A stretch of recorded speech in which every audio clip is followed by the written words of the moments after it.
கொழும்பு சர்வதேச வானொலியை கேட்டுருப்பீங்க. அப்போ வந்து இலங்கை குடியுரிமை கூட்டுத்தாபனம் தமிழ் சேவை 1 தமிழ் சேவை 2 அப்படின்னு 2 சேனல் இருக்கும். நடுப்புற திருச்சி இருக்கும், வீடியோ வேலையில் இருக்கும். அவங்க வந்து கலைமாமணி 2 பேருமே புதிய அரசு கலைமாமணி விருது பெற்றவர்கள். இன்னைக்கு அந்த நிகழ்ச்சியை கேட்டிங்கன்னா இந்த காலத்து இளைஞர்களுக்கு தகுந்தாப்புல வந்து அதுவும் 16 வருஷத்துக்கு மேலே அந்த நிகழ்ச்சிகள் ஓடிக்கே இருக்கு. அவங்க ரோட்டில் போக கூட அங்கமுத்து அப்படின்னு சொல்லி கூப்பிடுவாங்க. என்ன பேர் சொல்லி கூப்பிடுறது கிடையாது. பரகாலன் இதுமாரி சீனிவாசன் என்ன யாரும் பேர் சொல்லியே கூப்பிடுறதில்ல. எல்லாம் அங்கமுத்து அங்கமுத்து சொல்லி ரோட்டில் கூப்பிட்றாங்க. இப்போ கூட சொல்லி வானொலியில் அரசியல் இருக்காங்க. மீடியா ஜலசின்னு சொல்லுவாங்க. அந்த ஜலசி கண்டிப்பாக அது அரசியல் அவங்க நிற்க ஜெயிக்கிறாங்களோ இல்லையோ, ஆனால் இது கண்டிப்பாக அரசியல் பண்ணுவாங்க. அவங்க வாழ்க்கையை அதிகமாக அரசியல் இருக்குன்னு சொன்னா கூட இதுலேயும் நல்லது நிறைய பேர் வந்து காசுக்கு ரொம்ப கஷ்டம். இருக்கிற காசை வச்சு திருத்தப்படி போயிட்டோம். பஸ் ஸ்டாண்ட் நிற்கிறோம். ஒரு டீயை வாங்கி எனக்கு வயசு சரியில்லைங்கிறாரு. அவர் அப்படிதான் குளிக்கிற கல்யாணம் கேட்டிங்கன்னா எனக்கு பசிக்குங்கிறத அவர் நான் சொல்லாமே அவர் தெரிஞ்சுப்பார். அவருக்கு பசிக்குது அப்படி ஒரு நட்புன்னு வச்சுக்கலாம். உடனே அவர் என்ன சொல்றாரு, ஒரு டீயை வாங்கி 2ஆ குடிக்க காசு திரசம் ஐயா உட்காந்துருக்காங்க. அப்போ என்ன கேட்குறாங்க, என்னாச்சு நேரம் ஆச்சு வள்ளியா நீ இன்னும் என்ன அங்கே செஞ்சுட்டு இருக்க? உன் வயசு அதனால விளையாண்டுட்டு இருக்க நீ அப்படின்னு. நான் உடனே என்ன பண்ணேன், சும்மா இருந்துக்கிட்டு சார் இல்லை சார் மாணிக்க சார் வரட்டும் சார் அதுக்காக சார் அப்படின்னு. மாணிக்க சார் வரணுமா? இப்போ வண்டிக்குள்ள உட்காந்துருக்காரு யார் யார் இப்போ ரேடியோ கேட்குறா அப்படின்னு நினைப்பாங்க. அது கிடையவே கிடையாது. இன்னைக்கும் ரேடியோவை தூக்கி நிறுத்த முடியும், நிறுத்தலாம், நல்லா கொண்டு வர முடியும். அது வந்து அது அரசு ஊடகமாக இருக்குது. அரசு தான் அது முடியாது. நிறைய பேர் இருக்காங்க. அவங்க வந்து நீங்கள் ₹1 ₹10 பணத்தை கொடுத்துலாம் அவங்கள்ட்ட நீங்கள் வந்து நல்லபடியாக கொள்ளு அப்படின்னு சொல்ல முடியாது. அப்படி நேர்கள்லாம் கிடையாது. யாரோ ஒருத்தவங்க 2 பேர் அப்படி இருக்கலாம். பெரும்பாலும் அங்கீகாரமே இந்தியாவிலேயே உலகத்திலேயே வந்து பார்த்தீங்கன்னா யாருமே செய்யாத ஒரு பணி. 17 ஆண்டு காலம் வந்து ஒரு நிகழ்ச்சியை தொடர்ந்து கண்டினியூ பண்ணுறது ஒரு இமாலய மறைந்த அறிவிப்பாளர் செந்தில்ராஜ் சொல்றேன், உனக்கு வேலை போக வேண்டியது என் கையில் இருக்கு அப்படின்றாரு. என்னன்னு கேட்டேன், உன்னை பற்றி வாழ்த்து 4 லிட்டர் போட்டால் போதும் உனக்கு ஆட்டோமேட்டிக்காக அந்த கேஷுவல் பண்ணிட்டு தூக்கிடுவாங்க.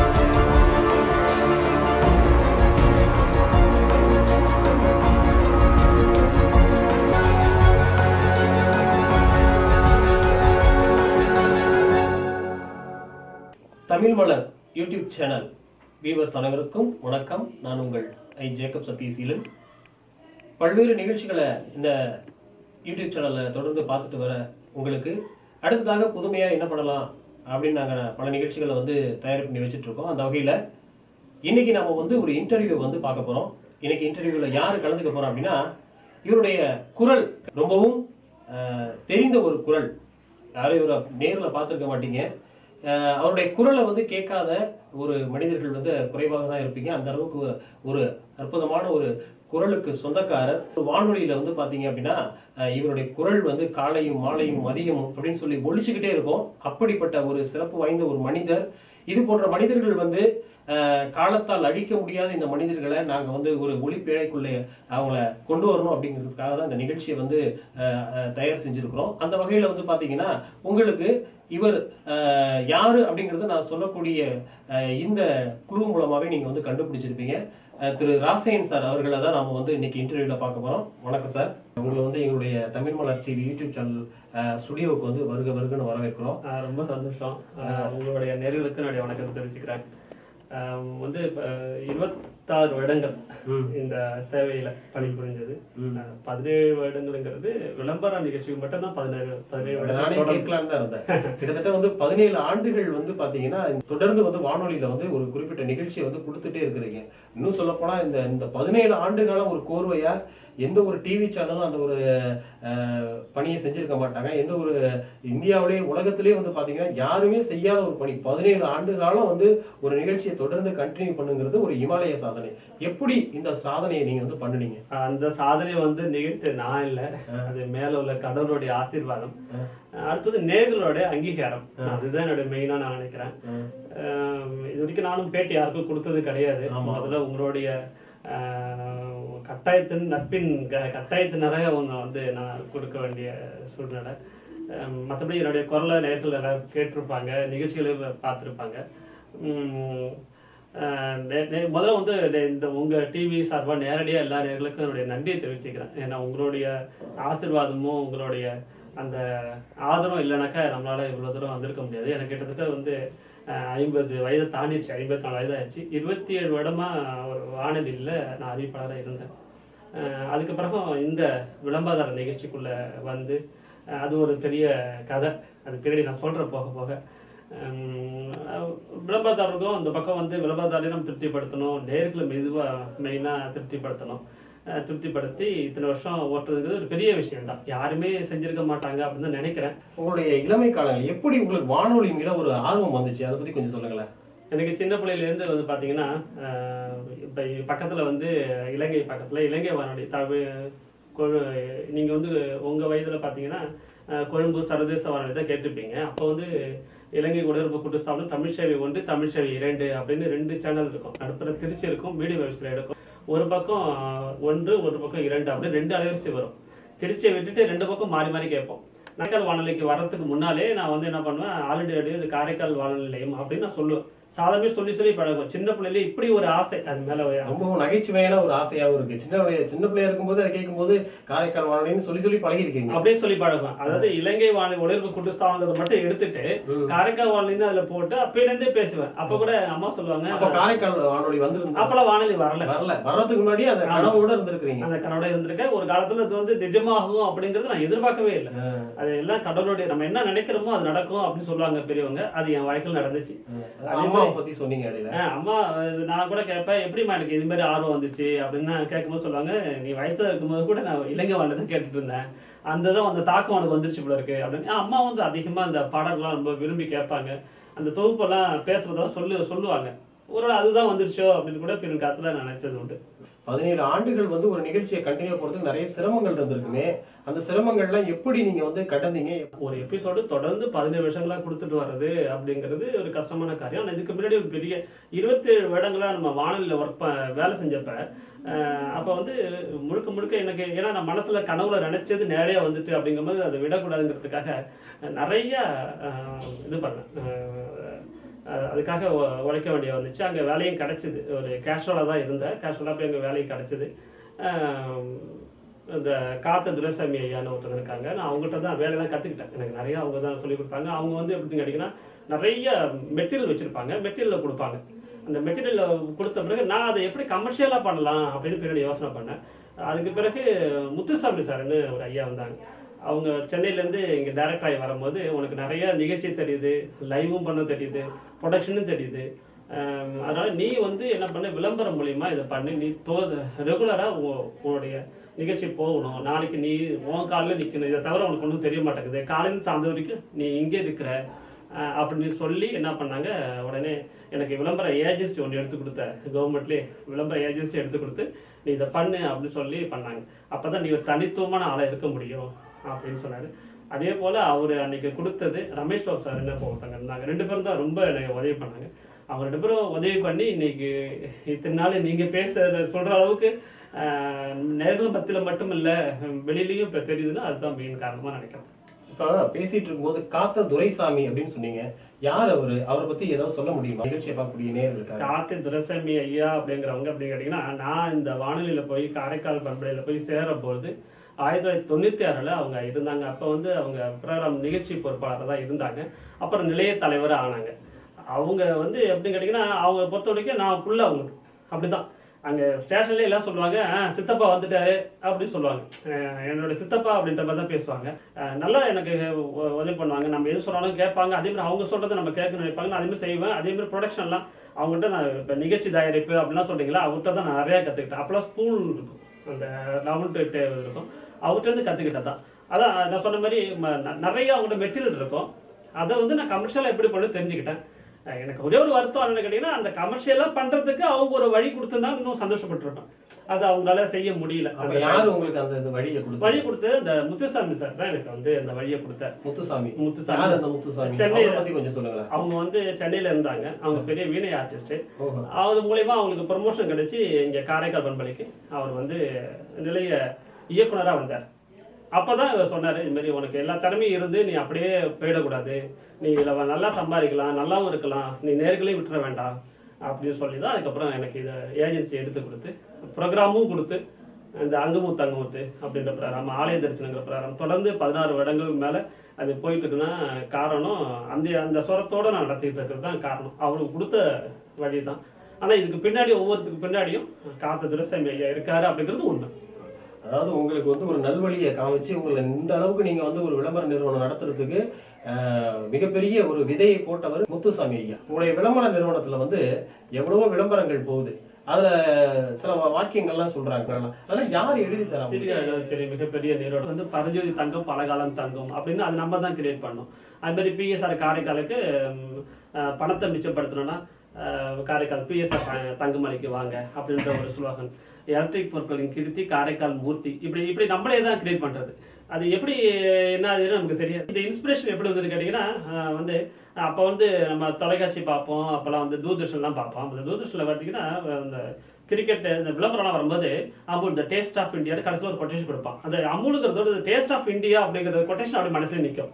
அதை உள்வாங்கிக்கிட்டேன். அப்புறம் வந்து ஃபைன் ஃபேப்ரிக்ஸ் ரெமன்ஸ் 1925 இன்னும் சம்திங் வரும், சின்ஸ் 1925 சொல்லுவோம். அது மட்டும் மனசு நிற்கும். அப்போ இதுமாதிரி ஒரு கொட்டேஷன் தான் அந்த ப்ரோக்ராம் அந்த விளம்பரத்துக்கு அது ஒரு பெரிய இதாக அமையும் அப்படின்னு மனசுல வாங்கிக்கிட்டு அதேமாதிரி பண்ணுறது. அதேமாதிரி கரெக்டாக நிர்வகிச்சு இன்னைக்கு பெரிய அளவில் எல்லாருக்கும் நான் எந்தெந்த நிறுவனத்திலும் எல்லாருக்கும் ஒரு கொட்டேஷன் இருக்கும். அப்படி வச்சு தான் பண்ணுறேன். ஸ்லோகங்கள்லாம் எழுதக்கூடிய ஆற்றலை இறைவன் உங்களுக்கு கொடுத்துருக்காரு, கடவுள் கொடுத்தது. இப்போ நீங்க நிறைய நிகழ்ச்சிகள் பண்றீங்க, ஆலய தரிசனம், அங்கமுத்து தங்கமுத்து, அதுக்கு அள்ளி மல்லி, சிட்டுக்கு ஒரு பாட்டு, இந்த நிகழ்ச்சிகள்லாம் நீங்க பண்ணக்கூடிய நிகழ்ச்சிகள். இது அங்கமுத்து தங்கமுத்து ஒரு உதாரணத்துக்கு எடுத்துக்கலாம். அங்கமுத்து தங்கமுத்து, அந்த அங்கமுத்து தங்கமுத்து இந்த நிகழ்ச்சிகள்ல அவங்க பின்புலத்துல பேசக்கூடிய நபர்கள் யாரு? அவங்க வந்து கலைமாமணி, 2 பேருமே புதிய அரசு கலைமாமணி விருது பெற்றவர்கள். அவங்க வந்து இந்த பொம்மலாட்டம்லாம் பண்ணுவாங்க, நிறையா பண்ணுவாங்க. அவங்களே அடிக்கடி சொல்லியிருக்காங்க, கலைமாமணி பெற்று நான் வந்து பொம்மலாட்டம் பண்ணாத ரீச்சு இந்த வானொலி மூலயமா அங்கமுத்து தங்கமுத்து தான் ரீச் ஆயிருக்கு. 2 பேருமே 80 வயசுக்கு மேற்பட்டவர்கள். இன்னைக்கு அந்த நிகழ்ச்சியை கேட்டீங்கன்னா இந்த காலத்து இளைஞர்களுக்கு தகுந்தாப்புல இருக்கும் அந்த நிகழ்ச்சி. அவங்கள ரசிப்பாங்க. ஒரு நாளைக்கு அங்கமுத்து தங்கமுத்து வெள்ளிக்கிழமை காலைல 7 மணிக்கு நிகழ்ச்சி வரலன்னா அது என்னமோ ஒரு பெரிய இது இழந்த மாதிரி அவ்வளோ ஃபோன் வரும். என்ன சார் நிறுத்திட்டீங்க அப்படி இப்படின்னு சொல்லுவாங்க. அப்படி அது மாதிரி ரொம்ப இன்வால்வ் ஆயிட்டாங்க. கிட்டத்தட்ட அதுவும் கிட்டத்தட்ட 16 வருஷத்துக்கு மேல அந்த ப்ரோக்ராம் நிகழ்ச்சிகள் ஓடிட்டே இருக்கு. அந்த அங்கமுத்து தங்கமுத்து நிகழ்ச்சிகள்ல ஒரு சுவாரஸ்யமான நிகழ்ச்சி எல்லாம் 1-2 சொல்லலாமே? 2 பேருமே கலைமாமணி விருது பெற்றவர்கள். அவங்களுக்கு வந்து நம்ம எதுவும் சொல்லிக் கொடுக்க நிகழ்ச்சி ப்ரொடக்ஷன் மட்டும் தான், தயாரிப்பு மட்டும்தான். சொசைட்டிக்கு நம்ம எப்போதுமே நிகழ்ச்சியில் வந்து ஒரு ப்ரோக்ராம் பண்ணுறோம். இப்போ நீங்களே ஒரு யூடியூப் சேனல் நடத்துறீங்க, இப்போ நானும் ப்ரோக்ராம்னா அதில் சமுதாய சிந்தனை லைட்டாக இருந்தால் தான் அந்த நிகழ்ச்சி சக்ஸஸ் ஆகும். நம்ம ஏதோ ஏனோ தானோ அப்படின்னு பண்ணிட்டு ஒரு வருமானத்துக்காக பண்ணியிருந்தோம்னா அது சக்ஸஸ் ஆகுறது ரொம்ப கஷ்டம்னு வச்சுங்களேன். அதே போல் இவங்க என்ன பண்ணுவாங்க, நிகழ்ச்சியில் வந்து ஒரே ஒரு எக்ஸாம்பிள் சொல்கிறேன் பாருங்க. இந்த அங்கமுத்து 2 பேரும் ப்ரோக்ராம் பண்ணும்போது ஒரு சின்னது எங்கேப்பா போனீங்க நேற்று அப்படின்னு பேசுவாங்க 2 பேரும். நேற்றுனா இந்த பிளாஸ்டிக்லாம் ஒழிக்கிறதுக்காக ஒரு பெரிய கூப்பிட்டாங்க, 100 ரூபா தரேன்னு சொன்னாங்க, காஃபி டீயும் தரேன்னு சொன்னாங்க, சரின்னா கிளம்பிட்டேன் அப்படின்னு பேசுவார். அப்படியாப்பா என்ன பண்ணீங்களா? ஒரே சத்தம்னா இந்த வெயிலில் விட்டு அலைய விட்டானோ, சத்தம் போட்டு பிளாஸ்டிக்கை ஒழிப்போம், புதிய உலகை படைப்போம் அப்படிலாம் கத்தணும். அப்புறம் என்ன பண்ணீங்க? எல்லாத்தையும் முடிச்சுட்டு போய் கடையில் போய் டீ குடித்தோம். எதில்? பிளாஸ்டிக் கப்பில் தான். பரவாயில்லப்பா, நீங்கள் நல்லா ஒழிச்சிடுவீங்க, வாழ்த்திடுவீங்க, அல்ல இப்படி தான் இருக்கணும் அப்படின்னு சொல்லி. அப்போ அந்த கருத்தை வந்து எப்படி விதைக்கணுமோ அதுமாரி விதைக்கக்கூடிய அதே கலைமாமணி அவங்களுக்கே உள்ள தனியாக சிறப்பு இருக்குது. அதை வந்து வெளிக்கொண்டோன்னே அவங்களுக்கே பெரிய சந்தோஷம். இதை கேட்ட நேயர்கள் வந்து ஆஹா இதுமாதிரி தப்பு பண்ணக்கூடாது அப்படின்னு எனக்கு நிறைய பேர் ஃபோன் பண்ணி சொல்லியிருக்காங்க. அவங்களும் ஃபோன் பண்ணி சொல்லியிருக்காங்க. அவங்க ரோட்டில் போகும் கூட அங்கமுத்து அப்படின்னு சொல்லி கூப்பிடுவாங்க. என்ன பேர் சொல்லி கூப்பிடுறது கிடையாது. பரகாலன் இதுமாரி சீனிவாசன் என்ன யாரும் பேரை சொல்லியே கூப்பிடுறதில்ல, எல்லாம் அங்கமுத்து தங்கமுத்து சொல்லி ரோட்டில் கூப்பிட்றாங்கன்னு இப்போ கூட சொல்லிட்டு இருப்பாங்க. சார் அங்கமுத்து தங்கமுத்து ரொம்ப நகைச்சுவையா இருந்தது நீங்க சொல்றது. பிளாஸ்டிக் ஒழிக்க போயிட்டு பிளாஸ்டிக் கப்லேயே டீ குடிச்ச கதையை, அந்த கூத்தை நான் என்ன சொல்றதுன்னு தெரியல, ரொம்பவும் சுவாரஸ்யமா இருந்துச்சு நீங்க சொன்னது. இன்னும் வேற ஏதாவது கதைகள் இது போல இருந்துச்சுன்னா சொல்லுங்க, நேயர்கள் பார்த்து சிரிக்கட்டுமே. அது இன்னொரு சுவாரஸ்யமான கதை ஒன்று சொல்றேன். எப்படி கேட்டீங்கன்னா, அங்கமுத்துங்கிறவரு என்ன பண்றாரு, வெளியிலேருந்து வர்றாரு. தங்கமுத்து தம்பிங்கிறவரு நேரா வீட்டுக்கு வராரு, அங்கமுத்து வீட்டுக்கு வராரு. அப்போ வந்து ஒரு சீப்பு வாழைக்காய் வச்சிருக்காரு கையில். என்னென்னா வாழைக்காய்லாம் வாங்கிட்டு வந்திருக்கீங்க அப்படின்னு கேட்டோன்னு, ஆமாப்பா விற்றான் இந்த வாழைக்காய் ஒரு சீப்பே 15 ரூபா தான், அவ்வளோ சீப்பாக வாங்கிட்டு வந்துட்டேன், ஏன்னா பெரிய ஆளுண்ணே, ஏன்னா எனக்கு 2 வாழைக்காய் கொடுங்கண்ணே அப்படின்னு கேட்குறாரு. அவர் ஒன்று சொல்கிறார், இல்லைப்பா அதெல்லாம் முடியாது, நீ வேறு நம்ம அண்ணி சமைப்பா வாழைக்காய் வேணுங்கிற, எவ்வளோ சீப்பாக இருக்குது அப்படின்னு. சரி நான் எங்கே கொடுக்க போகிறேன் அப்படின்னு சொன்னோன்னா உடனே அங்கமுத்து என்ன அவர் தோட்டத்தில் பக்கத்துலேயே பார்க்குறாரு. வாசலில் வந்து ஒரு வாழை தாரையாக வெட்டி அதை தான் விற்றுருக்கான். அதுதான் சார், ஐயோ ஏன் தாரை விற்று எனக்கே 15 ரூபாய்க்கு விற்றுட்டானா? ஆமாம் யாருக்கும் கொடுக்க மாட்டேன்னு சொல்லல, இப்படி தான் அழியணும், சொந்தமாக திங்க விடாது, இல்லை ஊரா திருட்டு போக வேண்டியது தான் அப்படின்னு சொல்கிறார். அப்ப கொடுத்து உதவுறது அப்படிங்கிற விஷயத்த எப்படி வந்து ஈஸியா சொல்ற வீணா ஒருத்தன், அதாவது திட்டுத்தனம் பண்ணி ஒருத்தரை எடுத்துட்டு போறதுக்கு அலோ பண்ணாலும் பண்ணுவோம், தெரியாம நடக்கும். ஆனா தெரிஞ்சு ஒருத்தவங்களுக்கு நம்ம இந்த ஈதல்ங்கிறது கொடுக்க மாட்டோம் அப்படிங்கிற விஷயத்த எவ்வளவு நாசுக்கா சொல்றாருங்கிற மாதிரி சிந்திக்கவும் வைக்கும், சிரிக்கவும் வைக்கும். இது என்னுடைய அடுத்தது மனசுலயே பதிஞ்சிருந்தது. இன்னும் நிறைய விஷயங்கள் சொன்னா இந்த எபிசோடே பத்தாது. வானொலியை பொறுத்த வரைக்கும் இப்போ எல்லா மீடியா தொழில், இப்போ சினிமாவா இருக்கட்டும் அல்லது வந்து எல்லா தொழிலையும் ஒரு அரசியல் இருக்கும். வானொலியில அரசியல் இருக்கா? சட்டமன்றத்திலேயோ இல்ல பாராளுமன்றத்திலயோ அரசியல் பார்த்துருப்பீங்க. அது வந்து ரொம்ப ரொம்ப கம்மி. மீடியானா அது வானொலினா கண்டிப்பா அரசியல் இல்லாம கண்டிப்பா நடக்கவே வாய்ப்பே கிடையாது. கண்டிப்பா அரசியல் உண்டுங்க. அரசியல் தான் வாழ்க்கையே. அங்க போனாலே என்ன கேட்டீங்கன்னா, ஒருத்தவங்க வளர்றாங்க அப்படின்னாக்கா அதை முதல்ல அடக்கணும். மீடியாவில் உள்ள எல்லாருக்குமே தெரியும். உங்களுக்கு கண்டிப்பா தெரிஞ்சிருக்கும். நீங்களும் அதே மீடியாவில் இருந்திருக்கீங்க. இப்பயும் வேற மீடியா வச்சு நடத்திட்டு வரீங்க. கண்டிப்பா மீடியான்னு சொல்ல போனேன், மீடியா ஜெலசின்னு சொல்லுவாங்க. அந்த ஜெலசி கண்டிப்பா அது அரசியல் ஆக்கும். அதனால ப்ராப்ளம் தான். அதை போரிட்டு மேலே வரவங்க மட்டும்தான் அதை ஜெயிக்க முடியும். எல்லாத்துக்கும் நம்ம அப்படியே படிஞ்சு போயிட்டு இருந்தோம்னா எதுவுமே ஜெயிக்க முடியாது. அது போரிட்டு எதிர்த்து அதை சரி பண்ணி வந்தாதான் நம்ம ஜெயிக்க முடியும். இது அரசியல் இல்லாத வாழ்க்கையே கிடையாது. அது இதுல மீடியாவில் ரொம்ப அரசியல் உண்டு. மீடியாவில் தான் அரசியல் உண்டு. மிகப்பெரிய அரசியல்வாதிகள்லாம் வானொலிக்குள்ளதான் இருக்கிறாங்க. ஆமா ஆமா, அவங்க நிக்க ஜெயிக்கிறாங்களோ இல்லையோ, ஆனா இது கண்டிப்பா அரசியல் பண்ணுவாங்க. அவங்களுக்கு வாழ்க்கையே அதான். சார், உங்க வாழ்க்கையில வானொலி பயணம் வந்து மிக நீண்ட நெடிய ஒரு வானொலி பயணம். இது ரொம்ப சாதாரண ஒரு விஷயமா சாதாரணமா கடந்து நம்ம போக முடியாது. உங்களுக்கு வந்து இந்த வானொலி பயணத்துல உதவிய இயக்குநர்கள், உதவிய நல்ல உள்ளம் படைத்த மனிதர்கள்லாம் இருக்காங்களா? அவங்கள பத்தி எங்களுக்காக சொல்ல முடியுமா? கண்டிப்பா. நம்ம இவ்வளவு அரசியல் இருக்குன்னு சொன்னா கூட இதுலயும் நல்லவர்கள் நிறைய பேர் இருக்காங்க. அரசியல் நடக்கும் ஒரு பக்கத்துல, அதை இயலாமை உள்ளவங்க அரசியல் பண்ணுவாங்க. அந்த தொழில் தெரியாதவங்க நம்ம எப்படி நம்ம நிலைநிறுத்திக்கணும் ஒரு குறுக்கு வழி பண்றதுதான் அரசியல் தவிர மற்றபடி நேர்மையா வேலை செய்யணுங்கிறவங்க நிறைய பேர். குறிப்பா சொல்ல போனா எனக்கு வந்து இந்த முத்துசாமி சார் சொன்ன அவங்க, ரமேஷ் ராவ் சார், இவங்களாம் இன்னைக்கும் வேலையில் இருக்காங்க சென்னையில. அடுத்து அருணா மேடம், அவங்களாம் எனக்கு அவ்வளோ ஹெல்ப் பண்ணியிருக்காங்க. ஒரு தடவை வந்து திருத்துறைப்பூண்டியில ஒரு விளம்பரம். அப்போல்லாம் வந்து காசுக்கு ரொம்ப கஷ்டம். ஒரு இடத்துக்கு போறோம், பொது வழியில நம்ம சொல்லக்கூடாது, இருந்தாலும் என்னுடைய இது உண்மையை சொல்லணும். உதவியை சொல்றேன், உதவி தான். இப்போ எப்படி கேட்டீங்கன்னா, நம்ம வந்து அவங்களுக்கு வந்து கான்ட்ராக்ட் அப்படின்னு அனுப்பணும். இந்த நிகழ்ச்சி இவங்க விளம்பரத்தை அவங்களுக்கு அனுப்பினோடனே அவங்க என்ன பண்ணுவாங்க, இந்த கான்ட்ராக்டை பார்த்துட்டு ஓகே அப்படின்னு சாங்ஷன் பண்ணுவாங்க. அதுக்கு முன்னாடி பணத்தை கட்டியிருக்கணும். நாங்கள் காலையில் போகிறோம். நான் குளிக்கிற கண்ணன் ஒருத்தர், அவர் என்னுடைய ரொம்ப நெருங்கிய நண்பர். இந்த என்னுடைய விளம்பரத்துக்கு அவர் ரொம்ப உதவி புரிஞ்சிருக்காரு. அவரும் நானும் திருத்துறைப்பூண்டி போகிறோம். அப்போ வந்து ஒரு கிளைண்ட்டை போய் கேட்குறோம் பணம். எனக்கு கையில் இருந்து ரொம்ப கம்மியான காசு தான், இருக்கிற காசை வச்சு திருத்துறைப்பூண்டி போயிட்டோம். பஸ் ஸ்டாண்ட் நிற்கிறோம். எப்படி அவர் பணம் கொடுத்துருவாரு, அதை வச்சு நம்ம நிகழ்ச்சி போட்டுருக்கு, நம்மளும் ஏதாவது சாப்பிட்டு வரலான்னு. அன்னைக்கு போகிறோம், கண்டிப்பாக சாப்பிட்றதுக்கும் காசு இல்லை. 11 மணிக்கு போகிறோம், நீங்கள் சாயந்தரம் 4 மணிக்கு வந்துடுங்களேன், எனக்கு நாளைக்கு நிகழ்ச்சி போடணும், பணம் தந்துடுறோம், சாயந்தரம் 4 மணிக்கு வந்துடுங்க அப்படின்னு அந்த கிளைண்ட் சொல்கிறாரு. நாங்கள் 2 பேரும் நிற்கிறோம் திருத்துறைப்பூண்டியில் பஸ் ஸ்டாண்டில். ஒரு டீயை வாங்கி, எனக்கு வயிறு சரியில்லைங்கிறார் அவர் அப்படிதான் குளிக்கிற கண்ணு அப்படின்னு கேட்டிங்கன்னா, எனக்கு பசிக்குதுங்கிறத நான் சொல்லாமே அவர் தெரிஞ்சுப்பார். அவருக்கு பசிக்குது அப்படி ஒரு நட்புன்னு வச்சுங்களேன். உடனே அவர் என்ன சொல்றாரு, ஒரு டீயை வாங்கி 2ஆ குடிக்கிறோம். அப்போ வந்து நான் உடனே சென்னையில் உள்ள அருணா மேடத்தை பேசுகிறேன். மேடம், இன்னும் பணம் இல்லை மேடம் அப்படின்னு சொல்கிறேன். இல்லைங்க, நீங்கள் பணம் எடுத்து அதுக்கப்புறம் எங்களுக்கு டிடி, அப்போலாம் டிடி தான், இப்போ மாதிரி நிஃப்டி யூபிஐலாம் கிடையாது. டிடி எடுத்து அதை நான் ஜெராக்ஸ் எடுத்து அனுப்பணும். அவங்களுக்கு லேட்டாகுது மேடம், என்ன பண்ணுறதுன்னு தெரியல மேடம், 4 மணிக்கு தான் தரேன். சரி, நீங்கள் கான்டாக்ட் அனுப்புங்க, நல்லா ரெடி பண்ணுறேன். அப்போல்லாம் சென்னையில் தான் எல்லாம் பண்ணணும். அவங்களுடைய நல்ல உள்ளத்தை சொல்கிறேன், வந்து பண்ணுறேன் அப்படின்னாங்க. சரி, மணி 4ஆவது 5ஆவது கரெக்டாக 5:30 மணிக்கு எங்களுக்கு பணம் கிடச்சிருச்சு. பணம் கிடச்சோன்னா டிடி எடுக்க முடியாது. அவங்க அதை வந்து பணம் கட்டுனாங்களா, அவங்க பணம் கட்டாங்களா என்னன்னு தெரியல. அதுக்கு முன்னாடி எனக்காக 6:30 மணி வரைக்கும் ஆஃபீஸ்லேயே இருந்து எனக்கு உடனே அனுப்புனாங்க. ராசி, நாளைக்கு ப்ரோக்ராம் போட்டாச்சு, இனிமேட்ட பணத்தை நீங்கள் நாளைக்கு கட்டுங்க. அந்த பணம் அவங்க கட்டினாங்களா என்னன்னு தெரியாது, ஆனால் ப்ரோக்ராம் போணுச்சு. அதை வாங்கிட்டு வந்தால் அன்றைக்கி நைட்டு, அன்றைக்கி சாயந்தரம் வந்து பரோட்டா சாப்பிட்டோம். அதே திருத்துறைப்பூண்டி பஸ் ஸ்டாண்டு பக்கத்தில் உள்ள கடையில் பரோட்டா சாப்பிட்டோம்னு வச்சிங்களேன். அது அப்போ வந்து ரொம்ப கம்மியாக தான் கிடைக்கும், ஒரு 50 ரூபா தான் கையில் கிடைக்கும்னு வச்சிங்களேன். அதை வச்சு நான் ஊருக்கே வந்துடலாம். அப்போ அந்த ஒரு காலம் அப்படி. அதனால் அந்த என்னால் மறக்க முடியாத நிகழ்வுல அது ஒரு மறக்க முடியாத நிகழ்வு. அப்படிலாம் அவங்க கஷ்டப்பட்டு என்னை வளர்த்து விட்டது தான் இன்றைக்கி வந்து நேரில் மத்தியில் இந்த அளவுக்கு இருக்கும் அப்படின்னா அது ஒரு மிகப்பெரிய காரணம். அது மறக்க முடியாது. அந்த நிறைய விளம்பர நிகழ்ச்சி நான் வாங்குறதுக்கு அப்போ முடியல, ஏன்னா அந்த அரசியலுங்கிறது உள்ளார விளையாண்டுட்டே இருந்துச்சு. அப்போ மும்பையில் வாங்கி கொடுத்து குமுதம் மேடம்னு ஒருத்தவங்க, அவங்க எனக்கு ரொம்ப ஹெல்ப் பண்ணி உடனே கையோட ஆர்டர் வாங்கி கொடுத்தாங்க. அந்த அங்குமுத்து ஆலி தரிசனம் இதெல்லாம் அவங்க தான் வாங்கி கொடுத்தாங்க. அதுக்கு பிறகு வந்து சித்ராலேகா மேடம்னு ஒருத்தவங்க, அவங்க வந்து கோயம்புத்தூர் பூர்வீகமாக இருந்தாங்க. இப்போ அவங்க ஓய்வு பெற்றாங்க, ரிட்டையர் ஆகிட்டாங்க. அவங்கெல்லாம் அவ்வளோ ஃப்ரீடம் கொடுப்பாங்க. கரெக்டாக பண்ணுங்க, தப்பு செஞ்சால் ரூமில் கூப்பிட்டு இது வந்து இது மாதிரி பண்ணியிருக்கூடாதுங்க, இப்படி பண்ணுங்க அப்படின்னு சொல்லிட்டு ரொம்ப இது பண்ணாங்க.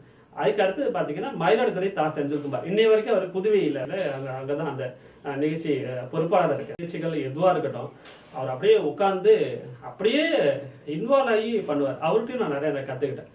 அதோட அவரோட ஒரு முக்கியமான விஷயம் கேட்டிங்கன்னா, நிகழ்ச்சி டிரான்ஸ்மிஷன் 11 மணிக்கு, அப்போல்லாம் வந்து 10:30 மணிக்கு முடியும். காரைக்கால் மணி 10:30 மணிக்கு பிறகு நிகழ்ச்சி பற்றி நாங்கள் டிஸ்கஸ் பண்ணிட்டு இருப்போம். அது 1 மணி வரைக்கும் ஓடும், நைட்டு 1 மணி வரைக்கும் ஓடும். திருப்பி நான் இங்கேருந்து குறும்பாகரம் வரணும், நெடுங்காடு வரணும். நெடுங்காடு நான் வீட்டுக்கு வந்துட்டு வரங்காட்டியும் 4:30 மணிக்கு அவர் வந்து உட்காந்துருப்பார். மறுநாள் காலையில் 5 மணிக்கு டிரான்ஸ்மிஷன், நாளைக்கெல்லாம் வந்து திருப்பி அதை வந்து டிஸ்கஸ் பண்ணி என்ன போகணுன்னு, அதாவது ஒவ்வொரு செகண்டையும் அப்படியே கரெக்டாக பண்ணணும், எப்படி வேஸ்ட் ஆக்கவும் செய்யணும் அப்படின்னு அவர் ரொம்ப உதவி பண்ணார். அவரும் நல்ல ப்ரோக்ராமர், நல்ல சென்சிட்டிவ், நல்ல ஃப்ரீடம் கொடுப்பார். இதுக்கெல்லாம் மேலே நிறைய பேர் இருக்காங்க. இன்னும் குருமூர்த்தி சார் இருக்காரு, அவரை மறக்கவே முடியாது. டோன்ட் வேஸ்ட் ஏர் டைம் அப்படிம்பார். ஏர் டைம் வேஸ்ட் பண்ணால் நீ அனௌன்ஸாக கிடையாதுடா அப்படிம்பார். அது மாதிரி ப்ரொடக்ஷன் பண்ணால் கொஞ்ச நாள் ஒரு 2 செகண்ட் வேஸ்ட்டாக போனால் நீ அனௌன்ஸர் கிடையாது, அதுக்கு நீ லாய்க்கில் இல்லை அப்படின்னு திட்டுவார். அது மாதிரி ஹாஜா மொய்தீன் இறந்துட்டாரு, அவரும் ஒரு நல்ல மனிதர். அதெல்லாம் மறக்க முடியாத அனுபவம் நிறைய இருக்கு. நீங்க கேளுங்க. அவங்க சொல்லி மயிலாடுதுறை செந்தில்குமார் அப்படின்னு சொல்லிட்டு ஒரு நபரை சொன்னீங்க. இப்போ அவர் எப்படி, அவருடைய நிகழ்ச்சிகள்லாம் எப்படி நல்லா சிறப்பா இருக்கு. சில நேரங்கள்ல இரவு வரைக்கும் வந்து விழித்திருந்து தூங்கவே மாட்டாரு, அவ்வளவு பணி செய்யக்கூடிய ஒரு நபர்னு சொல்லி கேள்விப்பட்டிருக்கேன். உண்மையா? ஆமா, அதான் சொல்றேன். 10:30 மணி வரைக்கும் நாங்க உட்காந்துருப்போம். 10:30 மணிக்கு இன்ஜினியர் செக்ஷன்லாம் வந்து அவங்க பூட்டி சீல் வச்சுட்டு போயிடுவாங்க. உள்ளார 12 மணி 1 மணி வரைக்கும் உட்காந்து பேசிட்டே இருப்போம். நிகழ்ச்சி பத்தி தான் இருக்கும், வேற எந்த கதையும் இருக்காது. நிகழ்ச்சியை பத்தி தான் இருக்கும். இதுல நீங்க எப்படி பண்ணிருக்கலாம், அதுல நீங்க எப்படி பண்ணிருக்கலாம் அப்படின்னு அவரு சொல்லுவாரு, நானும் சொல்லுவேன். இப்படி மாறி மாறி அப்படி அது ஒரு காலங்களெல்லாம் இப்ப யாரு இப்படி பண்றாங்கன்னு தெரியல. நிகழ்ச்சிக்காகவே அவரு பிறந்தவர் அப்படிதான் சொல்லணும். அதனால வந்து கொஞ்சம் மெருகேற்றுனதுல அவருடைய பங்கு ரொம்ப முக்கியம், அதுல மாற்றமே கிடையாது. பயணிச்ச அலுவலகம் நிறைய பேர் சொல்லிட்டேன், இன்னும் நிறைய பேர் விட்டுருப்போம். இதுல மோகனகிருஷ்ணன் ஒருத்தர் இருக்கார் சென்னையில். அவர் எனக்கு நல்லா வழி நடத்துவார். கரெக்டா இப்படி பண்ணு அப்படி பண்ணு அப்படின்னு எனக்கு வழிகள்லாம் சொல்லி கொடுத்துருக்காரு. அவருக்கும் இந்த நேரத்தில் நான் நன்றி சொல்லிக்கணும். இவங்களுடைய ஆதரவுல தான் இந்த அளவுக்கு நம்ம செழிச்சு இருக்கிறோம், நிறைய நேரத்தில் கவர்ந்துருக்கோம் அப்படின்னா இது ஒரு மிகப்பெரிய இவங்களுடைய ஆதரவு தான். ஐயா, நீங்க சுமார் 27 வருடங்களா இந்த வானொலியில பயணம் செஞ்சுட்டு இருக்கிறீங்க. அப்படி பல நேயர்களை வந்து நீங்க வந்து பார்த்துருப்பீங்க. உங்களுக்கே தெரியாது எங்கெங்கெல்லாம் உங்களுடைய ரசிகர்கள் நேயர்கள் இருக்காங்கன்னு தெரியாது. ஏன்னா காற்று எங்கெல்லாம் போகுதோ அங்கெல்லாம் உங்களுடைய குரல் ஒழிச்சுக்கிட்டு இருக்கும். அப்படி நீங்க எங்கேயாவது சடனா போகும்பொழுது யாராவது உங்களோட குரலை கேட்டுட்டு சடனா ராசேன் சாரா நீங்க சார் உங்க குரலை வானொலியில தான் கேட்டிருக்கேன் அப்படின்னு சொல்லி பிரமிப்பு அடைஞ்சிருப்பாங்க. ஸோ அந்த மாதிரி நேயர்களையும் பிளஸ் வந்து உங்களை மறக்க முடியாத நேர்கள் பத்தியும் கொஞ்சம் எங்களுக்கு விளக்கமா சொல்லுங்க. நேர்கள் அப்படின்னு சொன்னாலே அதை பத்தி மிகப்பெரிய கதை. 27 வருடங்களா நான் கண்டுட்டது நிறைய இருக்குன்னு வச்சுங்களேன். ஒருத்தர் ஜெயங்கொண்டத்துல ஒரு நேரலை, என்ன மறக்க முடியாத இது. நேரலையில பாத்தீங்கன்னா ஒரு மண்டபத்துல நடந்துட்டு இருக்கு. அந்த லைன் வந்து ஒரு 2 கிலோமீட்டருக்கு தூரம் போகுது. இதெல்லாம் நிக்க வச்சுட்டாங்க. நேரடியா நிக்க வச்சுட்டு அது ஒரு நண்பர் என்ன பண்றாரு, எல்லாருக்கும் அட்ரஸ் பேரு இதை மட்டும் கையில கொடுத்துட்டாரு. நீ பேரு இதை மட்டும் சொல்லு, ஊரை மட்டும் சொல்லு, வேற எதுவும் சொல்றதுக்கு டைம் இல்லை அப்படின்னு நேரா போறேன். அப்ப பாத்தீங்கன்னா நிறைய பேர் வராங்க. பேசி முடிச்சுட்டு வந்து என்னுடைய பேண்டை தொட்டு பாக்குறது, நகத்தை தொட்டு பாக்குறது, அப்படி ஒரு இது. தியாகராஜர் பாகவதர் போல உள்ளது. ஆமா, அது மாதிரி ஒரு மாதிரி எனக்கே ரொம்ப கஷ்டமா இருக்கு. நான் ரொம்ப ஏதாவது இதுவாளா ஒன்னும் பார்ப்பேன். ஆனா அவங்க வந்து அப்படி ஒரு ஃபீலிங் ஒரு மாதிரி வச்சுக்கிட்டு அவங்க பாக்குறது வந்து எனக்கு ரொம்ப பிரமிப்பா இருந்துச்சு. புதூர்ல மிகப்பெரிய ஒரு அதே மாதிரி ஈவினிங் செவ்வானம் நடக்கும். அப்ப செவ்வானம் பேர் சாயந்தரம் 4 to 5 நேரடி ஒளிபரப்பு பண்ணும்போது செவ்வானம் பேர். அங்க வந்து என்ன பண்றாங்க, ஒரு ஐயனார் கோயில் இருக்கு புதூர்ல. அந்த ஐயனார் கோயில் வந்து எனக்கு வரவேற்பு கொடுக்குறாங்க. மாலை போட்டு வெடி வெடிச்சு தார தப்பரோட எனக்கு வந்து பஸ் ஸ்டாண்டுக்கு கொண்டு வராங்க. எனக்கு ரொம்ப ரொம்ப அன்ஈஸியா இருந்துச்சு, ஏன்னா இவ்வளோ பாசம் வச்சிருக்காங்களே அப்படின்னு சொல்லிட்டு. அப்ப அந்த தலைப்பு கூட எனக்கு ஞாபகம் இருக்கு. நீங்க சினிமாவில் நடிச்சது உண்டா, சினிமாவில் இந்த வசனத்தை கொஞ்சம் பேசி காமிங்க அப்படிலாம் நான் கேட்டேன். அப்ப சினிமாவில் நடிச்சவரே ஒருத்தர் வந்து தராங்க, நானே நடிச்ச என்னுடைய போர்ஷனே பண்றேன் அப்படின்னா அதெல்லாம் மறக்க முடியாது. அப்ப வந்து வெடி வெடிக்கும் போது அங்க ஒரு பூ கட்டிட்டு இருந்தார் ஒரு வயசானவர். அவருக்கு வெடி வெடிச்சது மேல போய் நெஞ்சில போய் அவருடைய பட்டோன்னு ரத்தம் வந்துடுச்சு. அவரு ஐயோ வலிக்குதே அப்படின்னாரு. உடனே மருந்தெல்லாம் போட்டு எனக்கு ரொம்ப மனசே சரியில்லை வச்சுங்களேன். இன்னமும் அந்த வழியா போகும்போது பாத்தீங்கன்னா இன்னும் நீங்க பார்க்கலாம் எஸ்போதூர்ல அந்த வெள்ளை தழும்போட உட்காந்து பூ கட்டிட்டு இருப்பாரு இன்னைக்கும். அது என்னால மறக்க முடியாது. நேரத்தில் இப்படி செஞ்சிடறாங்கன்னு சொல்லல, இவங்களையும் நான் பண்ண முடியாது. அந்த இடத்துல ஒருத்தர் கஷ்டப்படுத்துற மாதிரி நடத்துட்டாங்களே எனக்கு மனசு கஷ்டம். இது மாதிரி நிறைய சொல்லலாம். அதோட வந்து நாங்க ஒரு கும்பகோணத்துல ஒரு காலேஜுக்கு போயிருக்கோம். அப்போ வந்து எனக்கு மேரேஜ் ஆகலை. கிட்டத்தட்ட வந்து பார்த்தீங்கன்னா ஒரு 26 27 வயசு. ஒரு யங்காக இருக்கிற டைமில் ஒரு காலேஜ், ஒரு உமன்ஸ் காலேஜுக்கு ரெக்கார்டிங் போயிட்டேன். அங்கே போனோன்னே அப்போ நேயர் நெஞ்சம் அப்படின்ற நிகழ்ச்சி ரொம்ப ஃபேமஸ். நேருக்கெலாம் கடிதம் போடுவாங்க, அதுக்கு வந்து அவங்களுக்கு தகுந்தவளோ பாட்டு போடுறது, அவங்களுக்கு இப்படி பண்ணுறது. அப்போ அந்த காலேஜில் வந்து எல்லாரும் என்ன பண்ணாங்க, ராசையன் அப்படின்னு பேரை பார்த்தோன்னே எல்லாம் குழம்பிக்கிட்டாங்க. என் மேரேஜ் ஆகிறதுக்கு முன்னாடி ஒரு 50 பசங்க வந்து ஒரு லேடிஸ் வந்து நிற்கும்போது எப்படி இருக்கும், சரிட்டு நான் அப்படியே அப்படியே அங்கே ஆட்டோகிராஃப்லாம் போட்டுட்டு கையெழுத்துலாம் போட்டு அப்படியே வந்துகிட்டே இருக்கேன். வந்துட்டு இருக்கும்போது உடனே அப்போ ஒரு சின்ன ஒரு ஆமினி வண்டி தான் இருந்துச்சு. அதில் வந்து காத்து துரசம் ஐயா உட்காந்துருக்காங்க. அப்போ என்னை கேட்குறாங்க, என்னாச்சு நேரம் ஆச்சு வள்ளியா, நீ இன்னும் என்ன அங்கே செஞ்சிட்ருக்க? உன் வயசு அதனால விளையாண்டுட்டு இருக்க நீ அப்படின்னு. நான் உடனே என்ன பண்ணேன், சும்மா இருந்துக்கிட்டு, சார் இல்லை சார் மாணிக்க சார் வரட்டும் சார், அதுக்காக சார் அப்படின்னு சொன்னார். மாணிக்க சார் வரணுமா? இப்போ வண்டிக்குள்ள உட்காந்துருக்குது யாரு அப்படின்னு பார்த்தா உள்ளார மாணிக்க சார் உட்காந்துருக்காரு. ரெண்டு முன்னாடியே வந்துட்டாரு. அப்போ என்னால் ஒன்றுமே சொல்ல முடியல. சரி சரி நீ நடத்து அவ்வளோ ஃப்ரீடம் கொடுத்து அவ்வளோ அதெல்லாம் மறக்க முடியாத அனுபவம்னு வச்சுக்கலாம். அந்த வயசில் அதை கடந்து வந்தப்போ அது மறக்க முடியாத அனுபவங்கள். இதுமாரி அது நேர்கள், அவங்களும் நேர்கள் தான். அந்த கல்லூரியில் உள்ள உமன்ஸ் காலேஜில் போய் பண்ணது ஒரு நேர்கள் தான். அடுத்தது காரைக்காலே ஒரு கல்லூரியில் போய் லைவ் பண்ணி அவங்க நேர்களாக இருந்து, என்ன சார் எனக்கு ஏதாவது வாய்ப்பு கிடைக்குமா அப்படின்னாங்க. அப்போ எல்லாம் ஒரு பார்ட்டி வச்சுருந்தாங்க. அந்த பார்ட்டியில் கலந்துட்டு இருக்கும்போது இந்த பேப்பர் கப் இருக்கும். பேப்பர் கப்பில் எல்லாரும் ஆட்டோகிராஃப் கேட்டாங்க. அவங்க ஆட்டோகிராஃபும் வாங்கிக்கிட்டாங்க. அதே மாதிரி நம்பர் எழுதி கேட்டாங்க. அந்த நம்பர் எழுதி கேட்டவங்க தான் இன்றைக்கும் அள்ளிமணியில் ஐஸ்வர்யாவாக இருக்காங்க. அவங்க இன்றைக்கும் பண்ணிட்டு இருக்காங்க. கிட்டத்தட்ட கடந்த 10 வருஷமாக அவங்க ப்ரோக்ராம் பண்ணிட்டு இருக்காங்க. அதில் ஒரு ஆளை செலக்ட் பண்ணி அவங்க பண்ணால் அவங்களும் அதேமாதிரி நல்லா பண்ணக்கூடியவங்க. மீனாட்சின்னு ஒருத்தவங்க ஒர்க் பண்ணாங்க. 2 பேரும் நல்லா பண்ணுவாங்க அந்த அள்ளிமல்லிங்கிற நிகழ்ச்சிகள். நிறைய நேரங்கள் கூட சொல்லியிருப்பாங்க, அள்ளிமல்லி நிகழ்ச்சி அவ்வளோ சூப்பர் அப்படின்பாங்க. அதில் வந்து அவங்களோட முக்கியத்துவம், அவங்க வந்து காலேஜிலேருந்து கண்டெடுத்த ஒரு முத்துன்னு சொல்லலாம். அதாவது காலேஜில் போயிட்டு ஒரு ஆட்டோகிராஃப் வாங்குறீங்க, அவங்களையே 10 ஆண்டு காலம் ஒரு பணி கொடுத்துருக்கீங்க. மிகவும் ஒரு சிறப்பு வாய்ந்த ஒரு விஷயம் தான். அவங்க நேயராக இருந்து முதல்ல வந்து நம்ம நிகழ்ச்சி தயாரிக்கிறத முடிக்கணும். நம்ம ஒரு நேராக இருக்கணும், அவங்களுடைய ஃபீலிங்கை புரிஞ்சிக்கணும். அதுக்கப்புறம் அவங்க வந்து ஒரு ப்ரோக்ராம் ஆகும்போது கண்டிப்பாக ஜொலிக்கலாங்கிறதுக்கு ஒரு உதாரணம். வானொலியை தொடர்ந்து கேட்டுகிட்டே இருக்கிறவங்க நிச்சயமா வானொலியில் வந்து ஏதோ ஒரு பணியை செய்ய முடியுங்கிறதுக்கு ஐஸ்வர்யாங்கிறவங்க ஒரு மிகச்சிறந்த உதாரணம் அப்படின்னு சொல்ல வரீங்க. வேற மிகச்சிறந்த நேயர்கள் வேற யாரெல்லாம் பேர் சொல்லலாமே நீங்க? ஏன்னா லட்சக்கணக்கான நேயர்கள் இருக்காங்க. ஒரு குறிப்பிடத்தக்க நேயர்களை சொல்லுங்க. அந்த மாதிரி எல்லாருமே எனக்கு உயிரானவர்கள். எனக்கு அவங்க இல்ல, அதாவது உங்க அதாவது உங்களுடைய பணிக்கு உதவியர்கள். இப்ப நீங்க செய்யக்கூடிய ஓடி வந்து ஒருத்தவங்க வந்து உதவி செய்யலாம், இல்ல அந்த மாதிரி வந்து உதவி செய்யலாம். அது மாதிரி நிறைய நடந்திருக்கு. என்னுடைய நண்பர்கள் கூட நிறைய பேர் இங்க இருந்து போகும்போது ஒருத்தர் கேட்டாரு, இந்த மாதிரி ஒரு ஆடிட்டர் எனக்கு ரொம்ப தெரிஞ்சவர், பேரு கோவிந்தன் பேரு.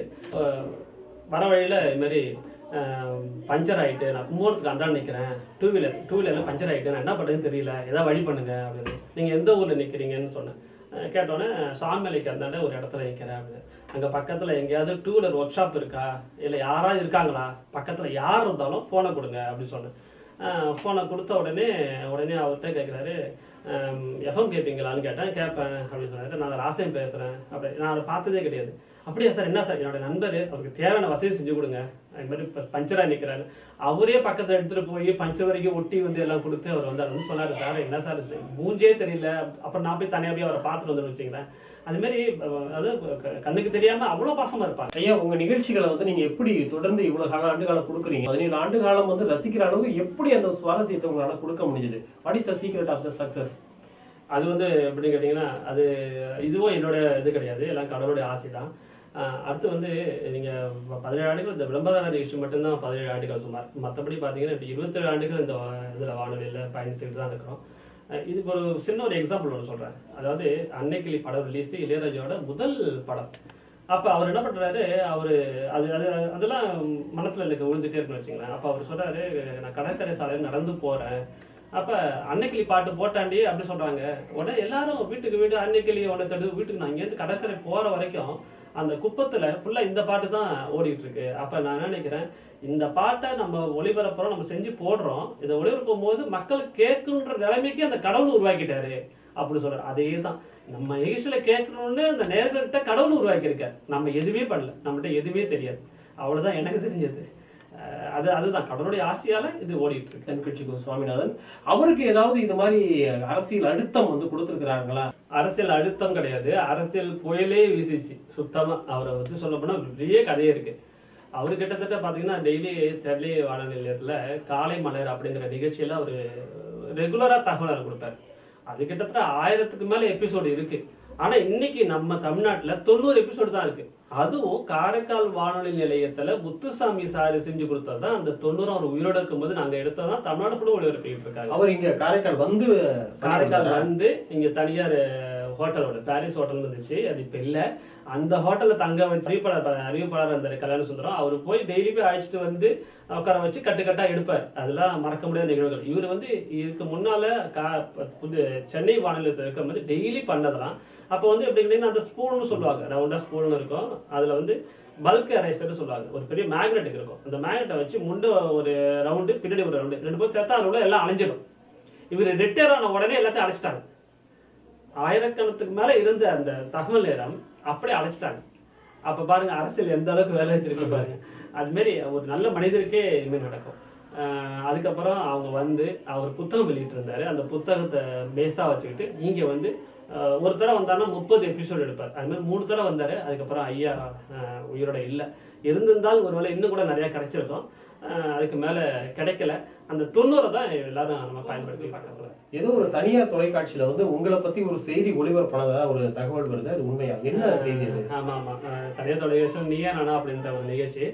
அந்த நிகழ்ச்சியில வந்து நாகப்பட்டினத்துல கலெக்டர் ஆஃபீஸ்ல ஒர்க் பண்ற ஒரு லேடி வந்து பேசினாங்க. அப்போ வந்து எனக்கு இந்த நிகழ்ச்சி ரொம்ப பிடிக்கும், அந்த லைவுக்காக நான் போன் அடிச்சா எனக்கு ஆஃபீஸில் என்னை விடவே இல்லை அப்படின்னு குறிப்பிட்ட பேரை சொல்லிட்டாங்க.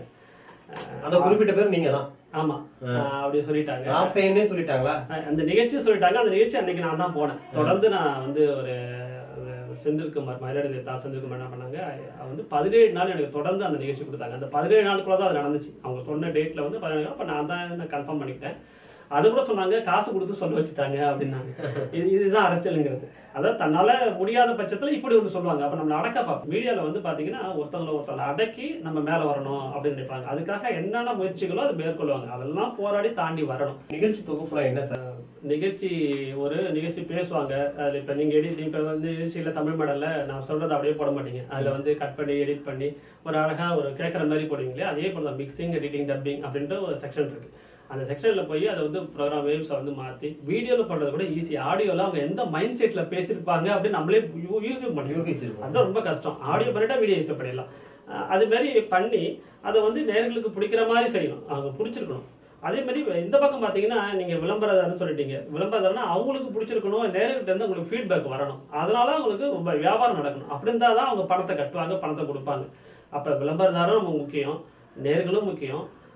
அரசுக்கு வருமானத்தை கொடுத்து அந்த ஜங்க் இருக்கும். அரசுக்கு வருமானமும் கொடுக்கணும். இந்த 3ம் வந்து நம்ம பார்த்து இந்த இந்த இதுக்காக இந்த நிகழ்ச்சி தரமா அந்த அதுக்கு நம்ம தயாரிப்பை கொடுக்கணும். அந்த தயாரிப்பு அதுதான். இந்த மிக்சிங், எடிட்டிங், இதெல்லாம் வந்து நம்ம டப்பிங் இதெல்லாம் பக்கா பண்ணா மட்டும்தான் அது வந்து அவங்க போய் ரீச் ஆகும். விளம்பரம் பத்தி கொஞ்சம் விளக்கமா சொல்லுங்க. விளம்பரம் கேட்டீங்கன்னா போன உடனே இப்போ நீங்க போறீங்க வாசல போய் நின்றுட்டு எனக்கு இது மாதிரி நான் விளம்பர ஏஜென்சி வச்சிருக்கேன், நான் ப்ரோக்ராம் பண்றேன் அப்படின்னு சொல்லி போய் கேட்டா யாரும் கொடுக்க மாட்டாங்க. முதல்ல உங்களுடைய திறமையை காமிக்கணும். நீங்க என்ன பண்ண போறீங்க அப்படின்ற அவங்க சொல்லணும். அது ஃபர்ஸ்ட் கொஞ்சம் போடுங்கம்பாங்க. இது போட்ட பிறகு அவங்க ரீச் ஆகும். அதை ரீச்சை காமிக்கணும். ரீச்சை காமிச்சு நேயர்களுக்கு பிடிச்சிருந்து அதனால அவங்களுக்கு பெனிஃபிட் இருந்தால் தான் ஒருத்தர் இன்னைக்கு யார்ட்டையுமே ஒரு 10,000 பணம் வாங்கிட முடியாது. கையில் ஒரு 5,000 கூட வாங்க முடியாது, ஒரு 5 ரூபா வாங்க முடியாது. அது மாதிரி நம்ம பிச்சை போடாதோட பார்த்து தான் பிச்சை போடணும்னு சொல்லுவாங்கல்ல, பாத்திரம் இருந்து பிச்சை போடணும்னு சொல்லுவாங்க அவையார். அது போல எல்லாமே வந்து நம்ம வந்து கரெக்டாக ஃபெய்த்ஃபுல்லாக செய்யணும். எந்த வேலையும் ஃபெய்த்ஃபுல்லாக நம்ம எதுலேயும் மேலே முன்னேறலாம். இன்னைக்கு எல்லாம் நம்ம சொல்லுவாங்க யூடியூப் வந்துச்சு, இது வானொலி வந்துச்சு, மெயில் வந்துட்டு, நிறைய வாட்ஸ்அப் வந்துச்சு, மெசேஜ் யார் இப்போ ரேடியோ கேட்குறா அப்படின்னு நினைப்பாங்க. அது கிடையவே கிடையாது. இன்னைக்கும் ரேடியோவை தூக்கி நிறுத்தலாம், நல்லா கொண்டு வர முடியும். அது வந்து அது அரசு ஊடகமா இருக்குது, அரசு தான் அதை முடிவு எடுக்கணும். சார் நீங்க இவ்வளவு ஒரு மிகப்பெரிய விஷயங்களை சொல்றீங்க. அரசு ஊடகம், அரசு வந்து செயல்படணும் அப்படின்னு சொல்லிட்டு அரசுக்காக பணியாற்றிருக்கீங்க. இந்த அரசு ஊடகத்தை முன்னிலைப்படுத்துறதுக்காக நீங்க இந்த பகுதி மட்டும் இல்லாம தமிழ்நாடு முழுக்க சில வானொலிகள்லையும் பணியாற்றிருக்கீங்க. அதற்கான அங்கீகாரத்தை அரசு உங்களுக்கு கொடுத்துருக்கா, கொடுக்குமா? அல்ல, இது வந்து நம்ம எப்படின்னு கேட்டீங்கன்னா, நம்ம ஒரு ப்ரோக்ராம் செய்யறோம்னா நம்ம அங்கீகாரம் கொடுப்பாங்க அப்படின்னு செய்யக்கூடாது. நம்ம என்ன பொறுத்த வரைக்கும் முக்கியமா பாத்தீங்கன்னா நேர்களை கவர்ந்துட்டா போதும். நம்மளை பொறுத்த வரைக்கும் கடவுளுடைய ஆசையால நேர்கள் நிறைய பேர் இருக்காங்க. அவங்க வந்து நீங்க 1 ரூபா 10 ரூபா பணத்தை கொடுத்துலாம் அவங்கள்ட்ட நீங்க இது மாதிரி நல்லபடியா சொல்லு அப்படின்னு சொல்ல முடியாது. அப்படி நேர்கள்லாம் கிடையாது. யாரோ ஒருத்தவங்க 2 பேர் அப்படி இருக்கலாம். ஆனால் பெரும்பாலும் அங்கீகாரமே என்னுடைய நேர்கள் தான். அரசு அங்கீகாரம் ஒரு போகிற காலம், இப்போ வயசு கம்மியாக தானே இருக்குது, கொஞ்சம் வயசாகட்டும், அதுக்கப்புறம் அவனுக்கு அங்கீகாரம் கொடுத்துருவோம் அப்படின்னு கூட அரசு நினைக்கலாம். பின்னாடி கிடைக்குது கிடைக்கல அதை பற்றி இல்லை. நேர்களோட அங்கீகாரம், அடுத்தது இங்கே உள்ள விளம்பரதாரர் அவங்களோட அங்கீகாரம், அதுவே போதுமானதான் நான் நினைக்கிறேன். ஒரு நேர்களும் ஒரு அவார்டுங்கிறீங்களா? ஆமாம், எனக்கு நேர்கள் தான் அவார்டு அங்கீகாரம் எல்லாமே. இல்லை ஐயா, இது வரைக்கும் எவ்வளவோ சமூக கருத்துக்களை வந்து மக்களுக்கு சொல்லியிருக்கீங்க, சமூகம் சார்ந்து வந்திருக்கீங்க, வானொலிக்காக பணியாற்றிருக்கீங்க. உங்களுடைய திருமண வாழ்க்கையை பற்றி எங்களுக்கு சொல்லுங்களேன். அந்த சமூகத்தை சேர்ந்தது அந்த திருமண வாழ்க்கை வந்து ரொம்ப எனக்கு நல்லபடியாக எல்லாமே அமைஞ்சது. என்னுடைய மனைவியும் என்னுடைய இதுக்கு ஒத்துழைப்பு கொடுத்துட்டு தான் இருக்காங்க இன்னைய வரைக்கும்.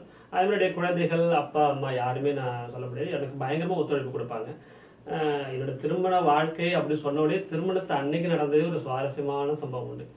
எப்படி கேட்டிங்கன்னா, அப்போ வந்து ரொம்ப ஃபேமஸ் இந்த நேரேஜம் அப்படிங்கிற நிகழ்ச்சி, ரொம்ப எல்லாரும் கேட்டு ரொம்ப ரசிப்பாங்க.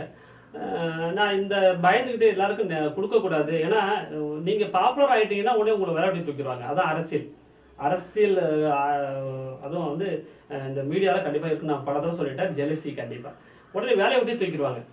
ஒன்றும் கிடையாது.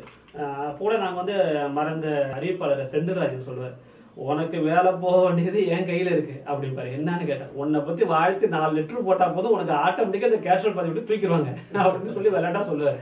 அது பிற்காலத்தில் உண்மை தானே, அதுதான் உண்மைன்னு வச்சுங்களேன். அப்படி இருக்கும்போது என்னுடைய மேரேஜ் திருமணத்தன்னைக்கு எங்கள் ஹரிகோடலில் ஒரு நேயர் இருக்கார், அப்புறம் வந்து மீன் சுட்டியில் ஒரு இருக்கார். அப்போ அவங்க 2 பேருக்கும் ஏன்னா பாராட்டு விழாலாம் வச்சுருந்தாங்க. அதனால் வந்து அந்த 2 பேருக்கும் ராஜா பெரிசன் ஒரு நேயர், அடுத்தது நம்ம ஹரிஹரன் குடல்ல நேயர், அப்புறம் திருவாரூர் வேளா செந்தில் அப்படின்ற ஒரு நேயர். இவங்க 2 பேர், இவங்களுக்கு மட்டும் நான் பத்திரிக்கை வைக்க வேண்டிய சூழ்நிலை வந்துச்சு. அந்த பத்திரிக்கை வந்து அவங்களுக்கு மட்டும்தான் வச்சேன், ஏன்னா வேறு யாருக்கும் வைக்க வேண்டாம், ஏன்னா நிறைய பேர் வந்துடுவாங்கன்னு. இதே பொறையார் கரைக்கல் பக்கத்தில் உள்ள பொறையாரில் தான் என்னோட மேரேஜ் நடந்துச்சு. என் பொண்ணு தில்லாடியிலேருந்து எடுத்ததுனால இந்த பொறையார் நடந்துச்சு. பொண்ணு வீட்டு மேரேஜ் தான் அது. அப்படி இருக்கும்போது 7:09 கல்யாணம். ஆனால் 7 மணிக்கெலாம் மண்டபம் ஃபுல்லாகிடுச்சு. நீங்கள் நம்பாமல் போங்க, என்னுடைய மேரேஜில் தான் வீடியோ கவரேஜ் இல்லை, ஏன்னா அவ்வளோ கூட்டம். 7:30 மணிக்கெலாம் காலை சாப்பாடு முடிஞ்சிருச்சு. மதியான சாப்பாடு 9-10 மணிக்கெலாம் நல்லா க்ளோஸ். அதுக்கப்புறம் பக்கத்துலேருந்து அரிசி எடுத்துகிட்டு வந்து வெறும் புளிசாதம் தயிர் சாதம் கிண்டி போட்டாங்க. நேரத்தில் இப்படி கேட்டுட்டு வந்தவங்க தான் நிறைய பேர். இது வரைக்கும் என் வீடியோவை, என் மேரேஜ் வீடியோ இது வரைக்கும் என்கிட்ட கிடையாது. அப்படின்னா பார்த்துக்கலாம். ஏன்னா அவங்க எல்லாம் ஒயர்லாம் பிச்சு விழுந்து போய், மணப்பெண் என்னுடைய மனைவி வந்து மயக்கடிச்சு விழுந்து, அவ்வளோ ரஷ், அவ்வளோ கூட்டம். அது முடிஞ்ச உடனே அந்த மேரேஜ் முடிஞ்சு அடுத்த வாரத்தில் என்ன ஒரு ப்ரோக்ராம் தூக்கிட்டாங்க. இதெல்லாம் நடந்தது. நேரேஜ் ஒரு நிகழ்ச்சி அது இமீடியட்டாக தூக்கிட்டாங்கன்னு வச்சுங்கன்னா, அது மீடியா ஜெலசிங்கிறது அது அப்படி தான் வரும். ஒருத்தவங்க பாப்புலர் ஆனால் அது மாதிரி வந்துடும். அதெல்லாம் நம்ம பார்க்கக்கூடாது. அதெல்லாம் தாண்டி நம்ம பயணிச்சுக்கிட்டே இருக்கணும். பயணிச்சுட்டே இருந்தால் கண்டிப்பாக ஒரு நல்ல வாழ்க்கை அமையும். அதே மாதிரி என்னுடைய நீங்கள் மேரேஜ் லைஃப்னு சொன்ன பிறகு அதுக்கு பிறகு வந்து என்னுடைய குழந்தைகளோட பையனாக இருக்கட்டும், என் பொண்ணாக இருக்கட்டும், என் தங்கச்சி பொண்ணுகிட்ட தான் வந்திருந்தா, அவங்க ரொம்ப ஒத்துழைப்பு. அந்த பசங்க வந்து ரொம்ப பேக் போனாக இருப்பாங்க. எனக்கு சின்ன வேலைனா கூட அவங்க எடுத்து பண்ணுவாங்க. அவங்க எடுத்து பண்ணி இதை முடிச்சு கொடுப்பாங்க. ப்ரொடக்ஷன்லாம் வர தெரியும் அந்த பசங்களுக்கு, நான் செஞ்சு அதனால் அவங்க ரொம்ப இதை பண்ணுவாங்க. அதேமாரி என்னுடைய நிகழ்ச்சிக்காக வருவாங்க. விளம்பர நிகழ்ச்சியாக கிட்டத்தட்ட 21 பேர் வேலை செய்கிறாங்க. அவங்களாம் வந்து ரொம்ப இதுக்காக பாடுபட்டு ரொம்ப அமௌண்ட் கம்மியாக இருக்கும். ஆரம்பத்துலலாம் நம்ம அமௌண்ட்டாக அதிகமாக கொடுக்க முடியாது, ஹானரேட்லாம் கொடுக்க முடியாது. அதுக்கப்புறம் போக அதிகமாக கொடுத்தா கூட அவங்க செய்யணும், ஃபெய்த்ஃபுல்லாக செய்யணும். அதுமாதிரி நல்லா பண்ணுவாங்க. இந்த நிலைக்கு வந்தது அவங்களோட முக்கியமான ஒத்துழைப்பு. ஐயா, உங்களுடைய வருங்கால கனவு என்ன, அதை பற்றி சொல்லுங்கள். வருங்கால கனவுனா இந்த வானொலிக்குள்ளே அடுத்தது என்ன பண்ணணும், அடுத்த ஜெனரேஷனுக்கு என்ன பண்ணணும், இப்படி தான் என்னுடைய கனவு. இதில் முக்கியமாக நேர்களை வந்து அதிகமாக கொண்டுட்டு வரணும். அதுக்கான ஏற்பாடுகள் நடந்துகிட்டு இருக்கு. அது என்ன கனவுங்கிறது நினைவு ஆகும் கூடியவர்களை. நேர்களுக்கு மத்தியில் வந்து அது நேர்களுக்கு கொஞ்சம் காத்துருங்க. நேர்களுக்கு ஒரு நல்ல அந்த கனவு என்னன்னு நேர்களுக்கு தெரியும். கொஞ்ச நாள் வெயிட் பண்ணி தான் ஆகணும். கண்டிப்பாக அந்த கனவு பூர்த்தி ஆகும் அப்படின்னு நம்புகிறேன். எல்லாம் உள்ள இறைவனை நான் வேண்டிக்கிறேன். கண்டிப்பாக நடக்கும். அன்னைக்கு நேர்களில் தான் அதில் முக்கியமான நிகழ்ச்சி தொகுப்பாளராகவும் இருப்பாங்க. நிகழ்ச்சி அவங்க தான் பண்ணுவாங்க. அப்படி ஒரு கனவு இருக்குது. அந்த நிகழ்ச்சி நான் கண்டிப்பாக நடக்கும். சரி சார், உங்களுடைய கனவுகள் வந்து பழிக்க எங்களுடைய தமிழ் மலர் டிவி சார்பாக எங்களுடைய வாழ்த்துக்களை தெரிவிச்சுக்கிறோம். உங்களோட பொன்னான நேரத்தை எங்களுக்காக ஒதுக்கி பல பணிகளை தவிர்த்து விட்டுட்டு நாங்கள் அழைச்சதுக்காக எங்களோட ஸ்டுடியோவுக்கு வந்து ஒரு அருமையான ஒரு அழகான இன்டர்வியூ கொடுத்துருக்கீங்க. இந்த இன்டர்வியூ கொடுத்ததுக்காக உங்களுக்கு எங்களுடைய தமிழ் மலர் டிவியின் சார்பாக மனமார்ந்த நன்றி. ரொம்ப நன்றி. யாருக்குன்னா இன்டர்வியூ கொடுக்க மாட்டேன் தான் சொல்லிட்டு இருந்தேன். அதே போல் நேர்களை நான் ஏமாற்ற விரும்பலை. இப்பயும் உள்குற்றம் இருக்குது, நேர்களை ஏமாத்துறோமோ அப்படின்னு. அதுக்காக திருப்பி வந்து உங்களை நேரடியாக நான் சந்திக்கிறேன். உங்களுடைய ஆவலை பூர்த்தி செஞ்சுட்டு வந்து உங்களை சந்திக்கிறேன். இது வரைக்கும் என்னை வந்து பேட்டி எடுத்து இதை வந்து நேரடியாக பார்க்காத நேர்களை என்னை பார்க்கறதுக்கு வாய்ப்பு கொடுத்த தமிழ்மலை டிவிக்கும் ஜேக்கப் சத்தீஸ்வரனுக்கும் அதை சக எடிட்டர் பக்கத்தில் நிறைய பேர் இருக்காங்க. சுதாகர் சார் அவங்க எல்லாருக்கும், கேமராமேன் பரத், இன்னும் நிறைய எடிட்டிங் டப்பிங்கில் ஒரு பெரிய சாம்ராஜ்யத்துக்கு எல்லாருக்கும் நன்றியை தெரிவிச்சு நன்றி.